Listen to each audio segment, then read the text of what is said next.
Você falou uma frase muito emblemática que é precisamos separar nossas vidas. E surgiram perguntas de tipo assim, como que eu vou deixar minha mãe? Como que eu vou abandonar minha mãe? Como que eu vou largar de lado a pessoa que me deu a vida, que fez de tudo por mim? Para essas pessoas especificamente, elas não entenderam ou elas não quiseram encarar? Qual que é a sua visão? Talvez elas não tenham entendido. E a depender da bagunça relacional, do quanto a vida estiver misturada, a vida de um com a vida do outro, esse processo de separação ele vai ser mais difícil. E não é um processo de afastamento, é um processo de separação. E esse processo de separação começa quando a gente nasce. Você está com uma corda na mão aí. Quando você nasceu, uma das primeiras coisas que o médico fez foi... Cortar o cordão. Cortar? Ele estava fazendo o que ali? Separando. Separando. Um deixou de existir para o outro? Não. Um deixou de ser importante para o outro? Também não. Então, o que nós precisamos fazer é literalmente isso. Separar nossas vidas para que nós possamos viver um com o outro sem que a minha vida te prejudique, sem que a sua vida te prejudique. É só isso que nós estamos propondo. A independência emocional. A frase, o fato de alguém te amar não impede essa pessoa de te fazer mal, mesmo que não seja por mal, precisa ser levado muito a sério. E isso vale para todo mundo, Fernando. Uma mãe pode fazer mal para um filho? Mesmo que não seja por mal. Uma mãe tem o poder de fazer mais mal para um filho do que uma ex-professora, do que um colega de faculdade, do que uma pessoa que não gosta dele ou do que uma pessoa que não tem acesso a ele. Para que a pessoa possa te impactar, ela precisa ter acesso a você. E eu digo que relações saudáveis exigem vínculos fortes e limites claros. A única coisa que nós estamos propondo, limites claros. Só isso. O que acontece se você chegar para o médico e falar, doutor, não corta esse cordão. Eles estão ligados. Esse bebê se alimentou durante 9 meses através desse cordão. Não corte, doutor. Esse cordão é o fluxo da vida. Não corte, doutor. O que vai acontecer, Fernando? Eles vão viver presos um no outro? Não, eles não vão viver. Esse é o problema. Não tem como não cortar o cordão. Existe um termo, e sempre que eu trago isso, às vezes choca as pessoas. Mas eu gosto de mostrar para os pais e para os filhos que o melhor pai é aquele que é desnecessário. Na medida em que a vida vai acontecendo, o filho vai ganhando autonomia e responsabilidade, o pai vai se tornando desnecessário. Você acredita que uma mãe tem que ser desnecessária para um filho, então? Sim. Totalmente. Qual foi a última vez que você fez amor com alguém? Cara, final de semana passado. Você ligou para sua mãe? Antes ou depois? Não liguei, não. Ela ligou para o pai dela? Também não. Entenda. Você não precisa da sua mãe para aquilo. Você precisou da sua mãe para se vestir? Hoje não. Essa é a expressão correta. Hoje não. Não é porque você precisou um tempo que você vai continuar precisando. E o ideal é que não precise mais. Você já precisou da sua mãe para se alimentar, para caminhar, para se limpar, para se vestir, para dormir, para acordar. Você já precisou da sua mãe para quase tudo. E na medida em que você foi crescendo, a necessidade foi diminuindo. Hoje você não precisa da sua mãe para quase nada. É assim que deve ser. E o contrário também. Mas não é motivo suficiente, minha mãe fez tanta coisa por mim. Isso não seria motivo suficiente para eu retribuir para ela o que ela fez? Você criou uma perspectiva de dívida. Aquilo era a obrigação dela. É a obrigação de um pai cuidar de um filho. Essa obrigação ela é legal. Um pai pode ser preso se ele não cuidar do filho. É a obrigação dele. Você não tinha condições de fazer. E ela tinha obrigação. Ponto. Eu não sei se é difícil para as pessoas entenderem pelo jeito que eu falo, pelo que eu falo ou pelo que elas estão vivendo. Eu confesso que eu não sei, mas o fato é, nós precisamos separar nossas vidas. Você tem quantos filhos? 5. 5 filhos. 5. 5 filhos em 2025 é quase uma loucura, né, na visão das pessoas. É tipo 13, 14 de antigamente. É mais ou menos o que a minha avó fez lá atrás. E você acha que as pessoas estão tendo menos filhos por quê? Porque está ficando caro, porque elas estão com medo? O adulto de hoje é mais frouxo do que o adulto de antigamente. Mas, ao mesmo tempo, tem também uma questão de planejamento, né? Antigamente as pessoas não planejavam a vida, antigamente as pessoas não tinham tanto conhecimento dos métodos contraceptivos. E houve um tempo que filho era mão de obra barata, pô. Na roça, por exemplo, família grande, se desenrola sozinho. Tem algo que você viveu na sua relação com sua mãe que seu filho não vai precisar viver? Que você considerava que era ruim ou errado? Como o relacionamento dos meus pais era um relacionamento muito bagunçado, não pela índole ou caráter de nenhum deles, mas porque eles vieram de lares desestruturados. Meu pai perdeu o pai muito cedo, minha mãe perdeu o pai muito cedo, então... Eles são casados, seus pais? Não mais, não mais. Depois que nós crescemos, eles se separaram. Mas eu me lembro de crescer e ao longo da minha infância, adolescência e juventude, várias vezes perguntar para minha mãe por que ela não separava do meu pai. Várias pessoas perguntavam isso para minha mãe. Eu cresci ouvindo as pessoas perguntarem isso e muitas vezes as pessoas responderem por ela. Você perguntava por que ela não separava? Porque não fazia sentido aquele casamento. Não era uma família que fazia sentido continuar junta. E, pelo que eu entendo, o tempo que permaneceu talvez tenha sido um pouco pela utilidade ali, pela necessidade, que talvez fosse até mais difícil se separar, se assim ela o fizesse na época, mas muito foi por uma pressão social religiosa. Eu cresci ouvindo minha mãe ouvir que Deus tinha um plano na vida do meu pai e que ela tinha que carregar aquela cruz. Então, meus filhos não vão crescer vendo os problemas dos pais deles. Primeiro, porque os pais têm menos problemas e segundo, porque mostram muito menos. E eu sempre falo para os meus filhos, não se metam nos nossos problemas. Vocês não criaram e vocês não podem resolver. Mesmo que os nossos problemas tenham surgido depois que vocês chegaram. Mas nenhum de vocês criou o nosso problema. Você falou que sua mãe, por influência da religião, ela passou a acreditar que ela tinha que continuar com seu pai. É o que eu acho, né? Você acredita que a religião prejudica o relacionamento de uma mãe e um filho nos dias de hoje? Muitas vezes sim.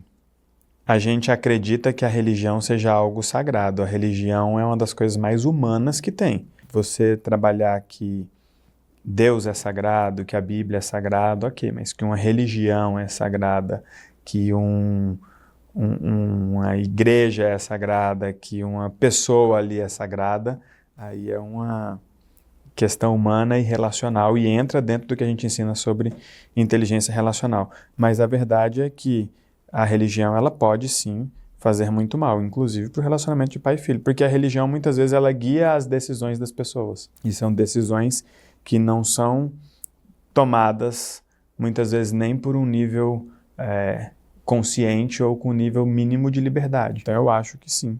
Muitas vezes a gente vê a religião fazer muito mal para os relacionamentos entre pai e filho, especialmente quando passa para o filho a ideia de que ele tem que cuidar dos problemas dos seus pais como forma de honrá-los. Eu não acredito que honrar pai e mãe seja assumir a responsabilidade pelos problemas deles. Honrar pai e mãe para mim é reconhecer e respeitar a autoridade e a hierarquia dos nossos pais. Ponto. Isso é honrar pai e mãe. É óbvio que quando você faz o que eu fiz na minha vida, isso traz para a família, traz para o pai, traz para a mãe uma honra, no sentido de é uma honra ser pai desse garoto, é uma honra ser mãe desse garoto. Não pelo que ele faz por mim, mas por quem ele se tornou, entende? A gente precisa separar dívida de dádiva. A vida é uma dádiva e não a dívida. Eu não devo aos meus pais por eles terem me gerado. Eu não devo aos meus pais por eles terem me gerado. Mas eles não te deram a vida? Não, eles fizeram amor e quando aquele espermatozoide alcançou a parte... O óvulo. O óvulo, e isso gerou um filho, pô. E isso te deu a vida. Ok. A vida, não a dívida. Pronto, Fernando, vai você. Qual que é a dívida de um filho para com o pai? Quanto mais difícil tiver sido a criação do filho para o pai, mais o filho deve ao pai? Pô, não é que ele deve, Elton, mas é tipo a maneira de ser grato. Tá bom? Não. Não é maneira de ser grato, é maneira de retribuir. A gratidão é um sentimento. O pagamento é um gesto. Eu não sinto que devo aos meus pais, assim como eu não sinto que os meus filhos me devem. E os meus filhos não me devem só porque eu tenho tudo. Eles não me devem porque eles vieram depois de mim. É minha responsabilidade cuidar, ensinar, proteger. É minha responsabilidade. Independente de quão difícil for isso para mim. Você não ficaria magoado se eles só virassem as costas para você um dia? Isso não, porque eu ensino isso, né, Fernando? Eu disse duas coisas, inclusive já coloquei isso na internet, isso chocou as pessoas. Ou pelo menos a metade. Eu disse que falei pro meu pai e pra minha mãe, eu não vou cuidar de vocês. Só que eu falei isso enquanto eles estavam lúcidos, sóbrios e fortes para fazer decisões melhores. Porque muitas vezes a gente vê uma pessoa que não está tão bem, a gente ignora as decisões e as escolhas que essa pessoa teve. Só que não é responsabilidade minha. Eu nunca vou parar minha vida por causa dos meus pais. Eu posso apoiar para que eles continuem a vida deles. Perfeito.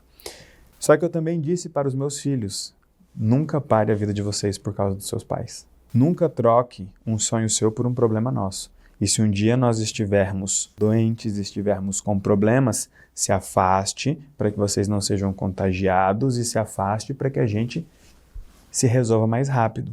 E toda vez que sai esse corte ou esse conteúdo na internet, vem aquela massa de gente amargurada, machucada e doutrinada pela desgraça, dizer, quero ver quando você estiver numa cama de hospital.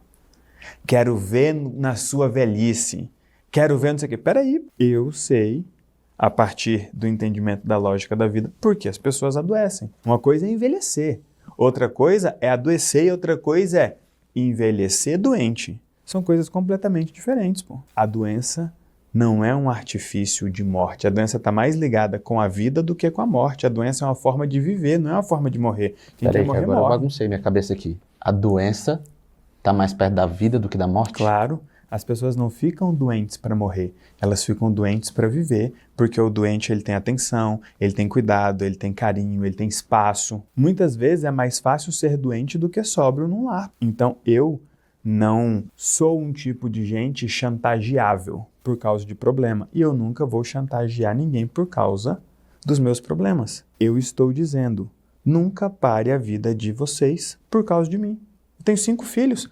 Por que a esposa do Elton, a esposa do Dom, o marido da Angelina, da Duda ou da Antonella tem que abrir mão de uma oportunidade de vida porque, de repente, os pais deles decidiram se separar? Ou porque um deles está doente? Quem está doente precisa de hospital, não de carinho.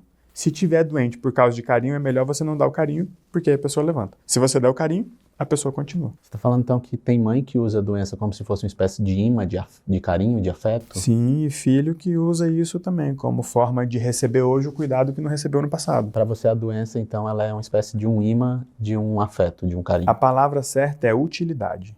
A doença, a dívida, o vício carregam uma utilidade nas nossas relações.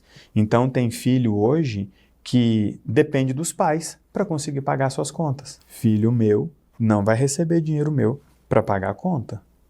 Já disse para eles, se você não der conta de produzir, viva com menos. Ah, mas é que meu pai me socorre quando eu estou endividado. Toda dívida material esconde um débito emocional.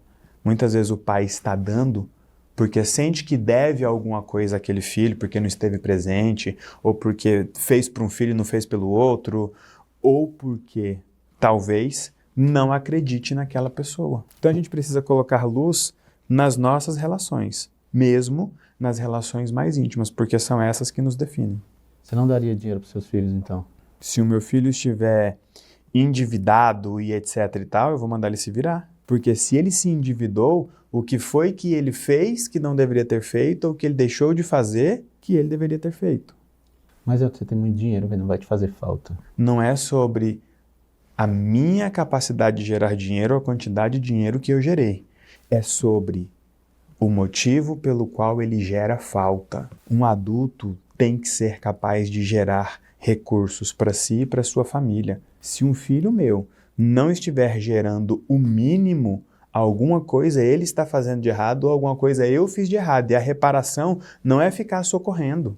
Eu não estou dizendo, Fernando, que uma pessoa não possa ou não deva socorrer a outra. Eu estou dizendo que nós precisamos ter clareza da utilidade do problema que a pessoa está enfrentando e do motivo pela qual ela entende que a outra tem que socorrer. Você acha saudável ou desumano eu já ensinar meu filho desde hoje que quando ele crescer, ou ele vai gerar ou ele vai ficar sem? Eu acho um pouco desumano, Elton. Eu acho desumano um adulto hoje ter 25, 30 anos, se casar, tirar uma mulher da casa dos pais dela, prometer para ela uma vida e depender dos pais dele para que ela tenha essa vida, pô. A sociedade prega como desumano. Mas não é desumano. Eu preciso incentivar meu filho. Vai lá, vai lá, vai lá, vai lá, vai lá. Eu falo pro Juninho. Ele adora carros também. Eu digo, esses são meus. Ele é apaixonado na mãe dele. E eu digo, essa é minha. Vá atrás, meu filho. Eu dei conta, você também vai dar conta. Eu acredito em você. É o que eu digo pro meu filho. Chegou a hora de quebrar os padrões que ainda travam sua vida. Toque no link da descrição, preencha sua ficha. O próximo passo depende de você.